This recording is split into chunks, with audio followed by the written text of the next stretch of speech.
Good morning, everyone. I'm excited to welcome you to today's presentation. We'll be exploring the topic of certain conditions originating in pregnancy, childbirth, and puerperium, which is categorized under codes 000 to 09A. This session will cover the key conditions that can arise during these critical periods. Over the next few minutes, we'll review important classifications, their implications, and how they impact maternal health. Let's get started. Pregnancy is a fascinating and complex process, and it's essentially the time when a fetus develops inside a woman's uterus. Typically, this period lasts about 40 weeks, which might sound like a long time, but it's actually divided into manageable stages. The journey begins with fertilization, when the sperm meets the egg, and ends with childbirth. Throughout pregnancy, we often talk about three main phases called trimesters. Each trimester lasts roughly 13 weeks. The first trimester covers from 0 days up to just before 14 weeks. This is a crucial time for fetal development, but it can also be when a woman experiences many early symptoms. The second trimester then spans from 14 weeks to less than 28 weeks. During this time, many women find their energy levels improve, and the fetus grows significantly. The third trimester starts at 28 weeks and continues until delivery. It's the final stretch, where the baby gains weight and prepares for birth. After the baby is born, there's a period called the puerperium, or the fourth trimester. This is when a woman's body begins to return to its pre-pregnancy state. It usually lasts about 6 weeks and involves a lot of physical and emotional adjustments. Understanding these phases helps us appreciate the complexity and beauty of pregnancy, and it's essential as we look at maternal and fetal health throughout this journey. Let's walk through the process of pregnancy, starting from conception. It all begins when a sperm meets an egg, usually in the fallopian tube. This moment is crucial because it marks the beginning of new life. Next is fertilization, where the sperm enters the egg, and their nuclei fuse together. This fusion combines their genetic material, creating the unique DNA that will shape the developing baby. Once fertilized, the egg is now called a zygote. It starts dividing and multiplying as it travels down the fallopian tube toward the uterus, preparing for implantation. Around 6 to 10 days after fertilization, the zygote, now called a blastocyst, reaches the uterus. It then implants itself into the uterine wall, where it begins to develop into an embryo. This implantation is a vital step, anchoring the pregnancy securely. Finally, the placenta begins to form from tissues in the uterus. It's an incredible organ that provides nourishment and oxygen, supporting the growth and development of the fetus throughout pregnancy. Understanding this process helps us appreciate how intricate and amazing early pregnancy truly is. Now, let's take a closer look at fetal development. As the embryo grows, it gradually transforms into a fetus, with the major organ systems beginning to form during the first trimester. This is a critical period where foundational structures are established.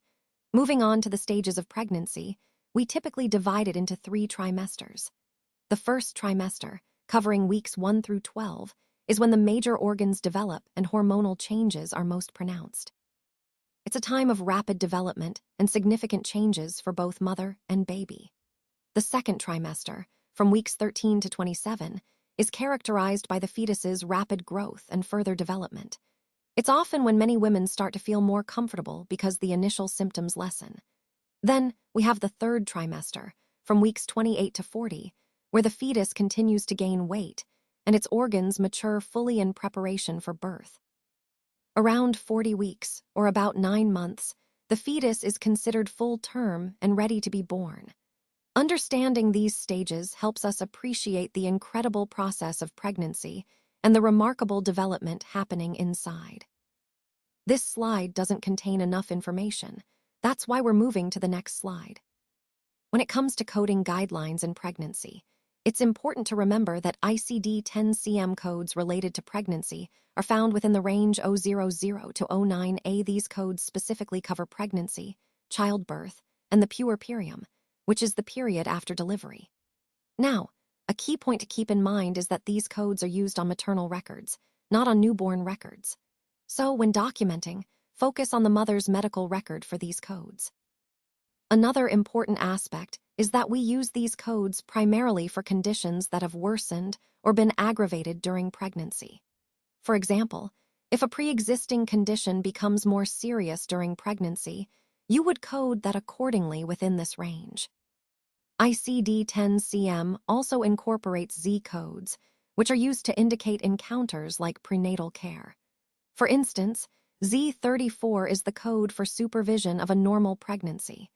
This helps specify that the visit is for routine prenatal checkups rather than a complication. Finally, there's Z33-1, which stands for Pregnant State Incidental. This code is used when the patient is pregnant, but pregnancy isn't the main reason for the encounter.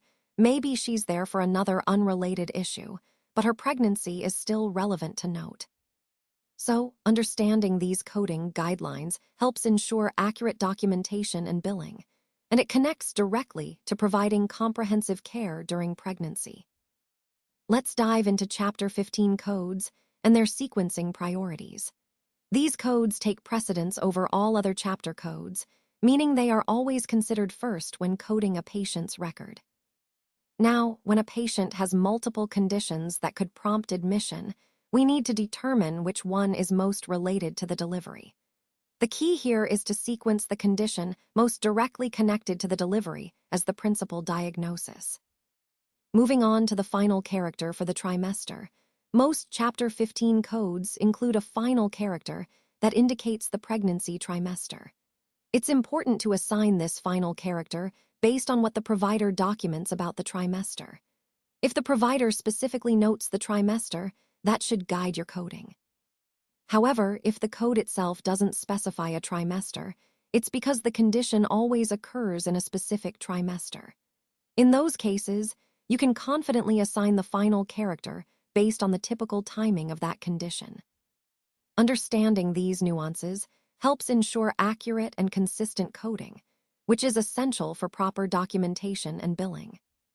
So let's talk about how we assign the code when the admission period covers a trimester. Essentially, if a patient is admitted for pregnancy complications during one trimester and then stays in the hospital into the next trimester, we assign the trimester based on when the complication actually developed, not when the patient is discharged. This means that even if the stay crosses into a new trimester, the key factor is the timing of the complication's onset. Now, if the condition existed before the current admission or is a pre-existing issue, we use the trimester that was relevant at the time of that previous development to assign the code. And what happens if the documentation isn't clear about which trimester it is? In cases where records are insufficient to determine the trimester and we can't clarify, we classify it as unspecified. This approach ensures that coding accurately reflects the timing of the complication, which is crucial for proper classification and understanding of the patient's condition throughout pregnancy. It ties into the overall theme of precise documentation and coding to improve data quality and patient care. When it comes to identifying the fetus with a complication, the 7th character in the code plays a crucial role. If applicable, we need to specify which fetus the complication code refers to. This is especially important in cases involving multiple gestations, like twins or triplets. For certain codes like 031, 032, 033-3 through 033-6, 035, 036, 040, 041, 061, 062, 064, and 069, the 7th character helps us pinpoint the affected fetus when possible. Now, if you're dealing with a single pregnancy and it's not possible to clinically determine which fetus is affected, you should assign the 7th character as 0. This also applies if the documentation isn't clear enough to identify the specific fetus, and you can't get further clarification. On the other hand, if treatment is aimed specifically at twin A or twin 1, then you would assign the 7th character as 1. The main takeaway here is that the 7th character provides valuable detail to accurately document and code the specific fetus involved, but it's used when the information is available and clear. This ensures precise communication and coding for better patient care and record keeping. Let's look at this example. A maternal patient with twin gestations, where ultrasound has identified that fetus B is in breech presentation. When we document this in the medical record, we use the code 0321XX2, which specifically indicates maternal care for a breech presentation in fetus 2. This highlights how precise coding helps us communicate important details about the pregnancy, ensuring proper management and documentation. It's a good example of how ultrasound findings directly influence coding choices, especially in complex cases like multiple gestations. Understanding these codes helps us track and coordinate care effectively, which is essential in providing optimal outcomes for both mother and babies. Now, let's talk about the supervision of high-risk pregnancies, specifically category 009. It's important to remember that 009 is only used during the prenatal period, meaning before the baby is born. When we're coding, if there are complications during labor or delivery that are related to a high-risk pregnancy, we don't assign 009. Instead, we use the appropriate complication codes from Chapter 15 to capture those issues accurately. However, if the labor and delivery go smoothly without any complications, then the correct code to assign is 080, which indicates an encounter for a full-term, uncomplicated delivery. The key takeaway here is to be clear about the timing and the situation. 009 covers the prenatal supervision of high-risk pregnancies, but once the patient is in labor or delivering, we shift to the relevant complication codes if needed, or 080 if everything proceeds normally. This distinction helps ensure precise coding and better understanding of the patient's clinical course, which ties back into the overall theme of accurate documentation and effective patient management. This slide doesn't contain enough information. That's why we're moving to the next slide. When a patient comes in for childbirth, the first step is to assign the appropriate code for the type of delivery, which we covered in the previous slide. But it's not just about the delivery itself. Once the delivery is complete, we need to add an additional code that reflects the outcome of that delivery. That's where category Z37 comes in, indicating the result, such as whether it was a single or multiple birth, or if the baby was live or stillborn. Another important aspect is accounting for the gestational age at delivery. We do this by appending a code from category Z3A, which specifies the number of weeks of gestation during delivery. Let me give you a quick example to tie this all together. Imagine a 36-year-old woman in labor with her second child, delivered at 39 weeks of gestation. The baby was healthy, but there was a tear of the fourchette that was repaired. In this case, you would assign the code 070 for the first-degree perineal laceration, Z3A39 for the 39 weeks gestation, and Z3070 for a single live birth. This systematic coding ensures we capture all the key details: delivery type, outcome, and gestational age, integrated seamlessly, which is crucial for accurate documentation and analysis across the healthcare system. Let's talk about episodes when no delivery occurs. In these cases, the principal diagnosis should reflect the main complication of the pregnancy that prompted the encounter. If there are multiple complications involved, and all are being treated or monitored, you can sequence any of those complication codes first. Now, moving on to fetal conditions that affect how we manage the mother. These are captured with codes from categories 035 and 036.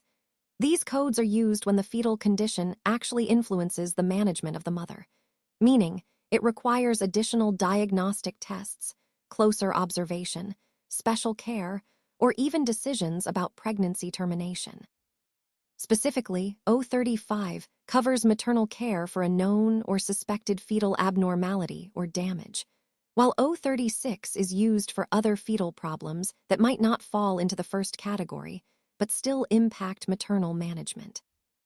Understanding these distinctions helps ensure we're accurately documenting cases where fetal conditions modify the course of care for the mother, which is a crucial part of overall pregnancy management and coding. Let's talk about pre-existing conditions and those that originate with pregnancy. Pre-existing conditions are health issues that a woman already has before she gets pregnant. Some conditions, however, actually develop as a direct result of pregnancy itself.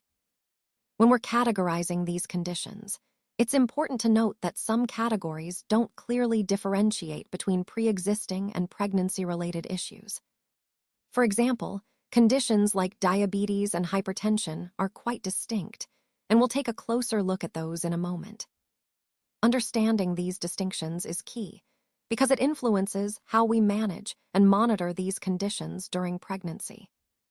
It also helps us ensure the best possible outcomes for both mother and baby. So, as we go through this, keep in mind that identifying whether a condition is pre-existing or pregnancy-induced guides our approach to care. When discussing diabetes mellitus in pregnancy, it's important to remember that if there are any complications associated with the condition, an additional code from the E10 category should also be added.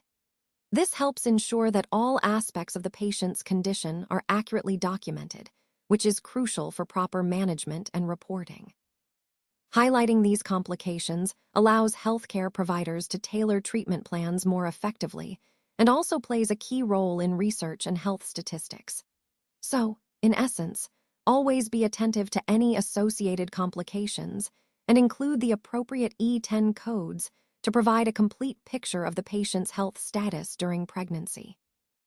When discussing diabetes mellitus in pregnancy, it's important to remember that if there are any additional complications, we need to assign an extra code from the E11 category. This helps ensure that all aspects of the patient's condition are accurately documented and managed. Essentially, the main diagnosis covers the diabetes itself, but if complications arise, the coding must reflect that complexity. This is a crucial part of proper medical documentation, which supports effective treatment and accurate data collection. So, in summary, always look out for complications that warrant an additional E11 code and incorporate that into your coding process to provide a complete picture of the patient's health status. Let's talk about diabetes mellitus in pregnancy. When we document the treatment used to control gestational diabetes, it's important to add a specific code from O244. This code helps us accurately represent the condition and its management.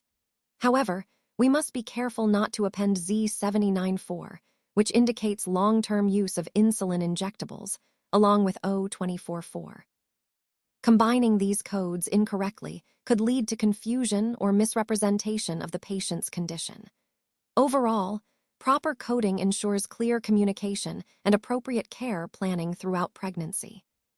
When discussing hypertension in pregnancy, it's important to remember that if there are any complications involved, we need to add an extra code from the E10 category. This helps ensure that all aspects of the condition are properly documented for accurate diagnosis and treatment planning. Essentially, the main point here is that hypertension isn't just a standalone issue. It can be associated with various complications that require additional coding. Connecting this to the bigger picture, precise coding is crucial for effective patient management and for tracking health outcomes. So, always be attentive to any complications and remember to include the appropriate E10 category code when necessary. Now, let's talk about gestational hypertension.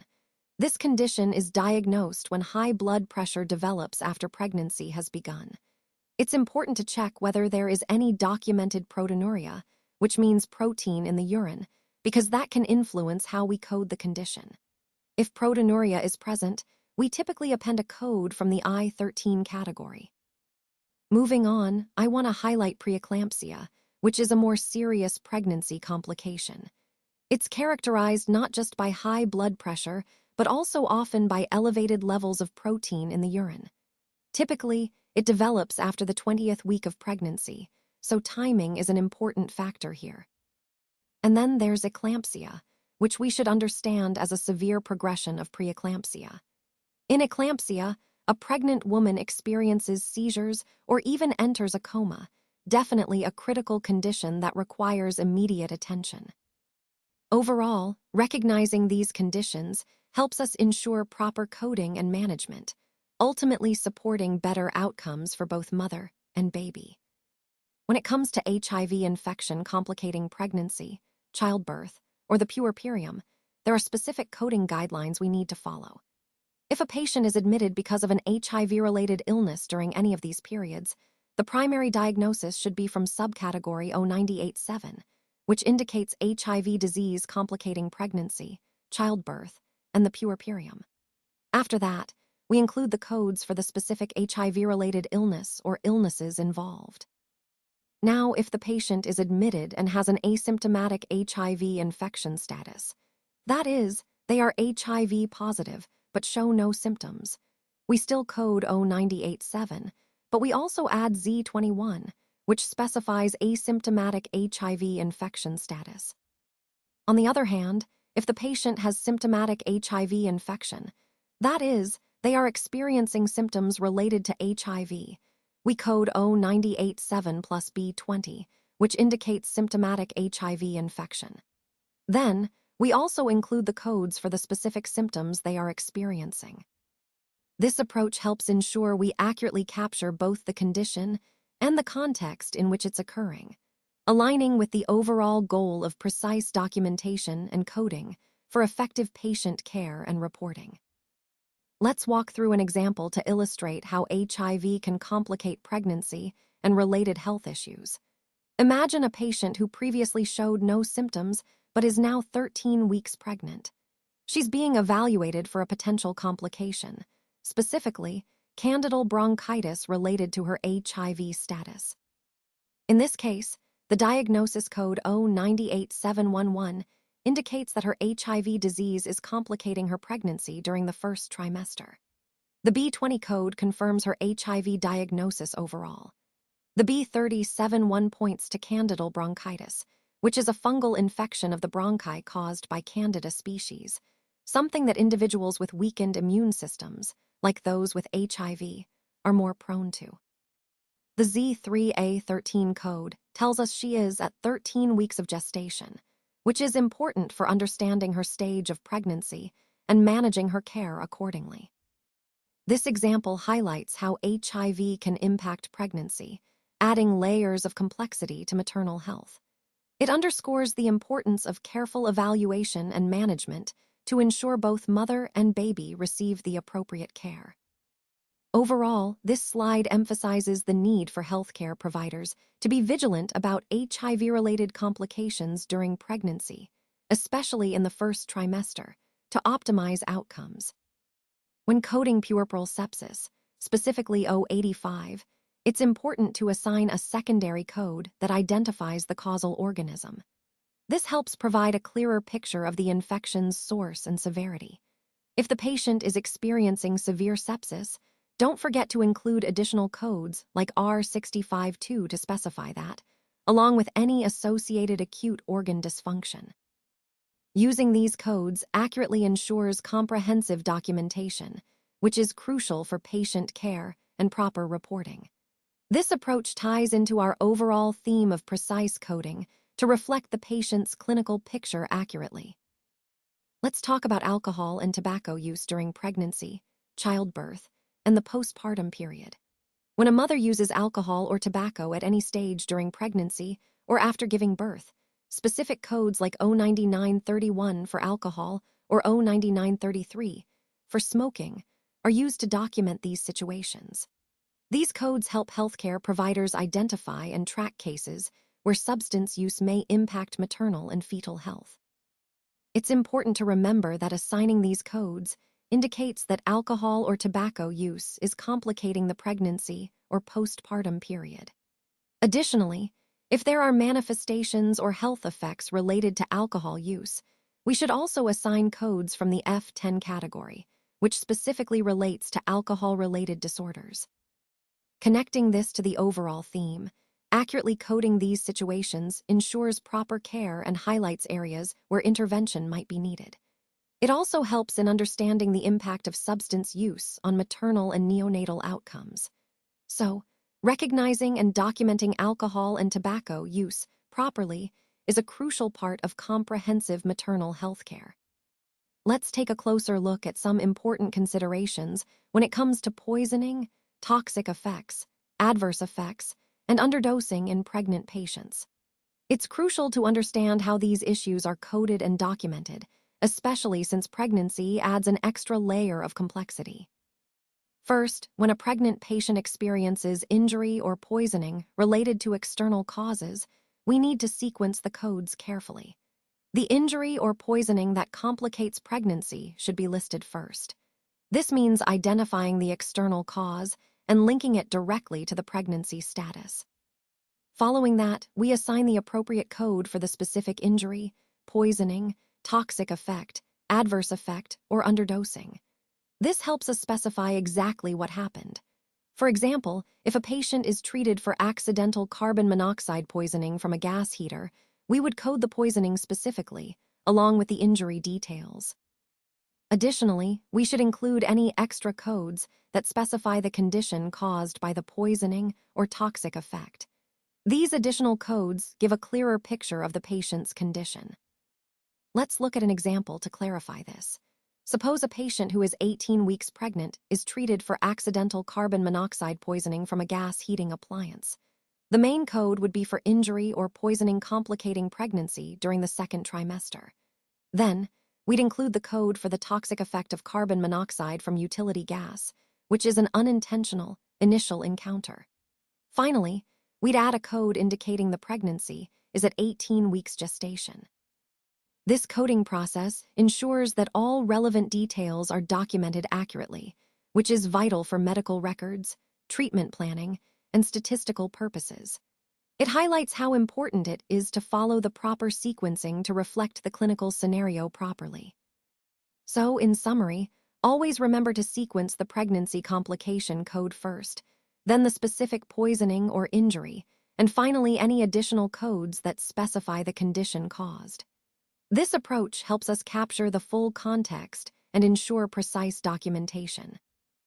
Let's talk about pregnancy-associated cardiomyopathy, which is classified under Code 093. What makes this condition particularly interesting is that it can be diagnosed during the third trimester of pregnancy, but it might continue to worsen even months after delivery. Because of this, we often refer to it as peripartum cardiomyopathy. It's important to remember that this code is specifically for cases where the cardiomyopathy develops as a direct result of pregnancy, and the woman did not have any pre-existing heart disease prior to pregnancy. Moving on to termination of pregnancy and spontaneous abortions, when a pregnancy is intentionally terminated and results in a live-born fetus, we assign code Z332, which indicates an encounter for elective termination of pregnancy. Additionally, we use a code from category Z37 to specify the outcome of the delivery. If there are retained products of conception following an abortion, we use codes 003 or 007, whether there are complications or not. Also, there are specific categories, 004, 007, and 008, that cover complications leading to abortion. Connecting this to the broader theme, understanding these codes and the circumstances they represent helps us accurately document and manage pregnancy-related conditions and outcomes, ensuring proper care and reporting. Let's talk about abuse of a pregnant patient, which is a critical issue to recognize and address. First, we have 09A3, which refers to physical abuse that complicates pregnancy, childbirth, and the puerperium. This includes any physical injury or trauma inflicted during these stages, and it's essential to understand that such injuries often occur first, followed by associated signs of injury. Next, there's 09A4, sexual abuse complicating pregnancy, childbirth, and the puerperium. Sexual abuse can have profound physical and psychological impacts, and it's important to approach these cases with sensitivity and care. Finally, we have 09A5, which covers psychological abuse during these periods. Psychological abuse might not leave physical marks, but can be just as damaging, affecting the mental health and well-being of the mother and the baby. The key point here is that these forms of abuse can be sequenced: physical, sexual, then psychological, and often, physical injuries are observed first, which should alert us to possible underlying abuse. Recognizing these patterns is crucial because addressing abuse promptly can significantly impact both maternal and fetal health, fitting into our overall goal of safeguarding maternal well-being throughout pregnancy and postpartum. When COVID-19 affects a patient during pregnancy, childbirth, or the puerperium, it's important to understand how to properly document the encounter. If COVID-19 is the reason for the healthcare encounter, we should use code 0985, which stands for other viral diseases complicating pregnancy, childbirth, and the puerperium. This code should be listed as the principal or first listed diagnosis. In addition to that, we need to assign code U071 for COVID-19 itself. This helps clearly identify the virus as a contributing factor. Furthermore, if there are any specific symptoms or related manifestations associated with the COVID-19 infection, those should also be coded appropriately as additional diagnoses. Understanding these coding guidelines is crucial because it ensures accurate documentation and reporting, which ultimately supports patient care, research, and resource allocation. It's all about capturing the full picture of how COVID-19 impacts pregnancy and related conditions, aligning with our overall goal of thorough and precise medical coding.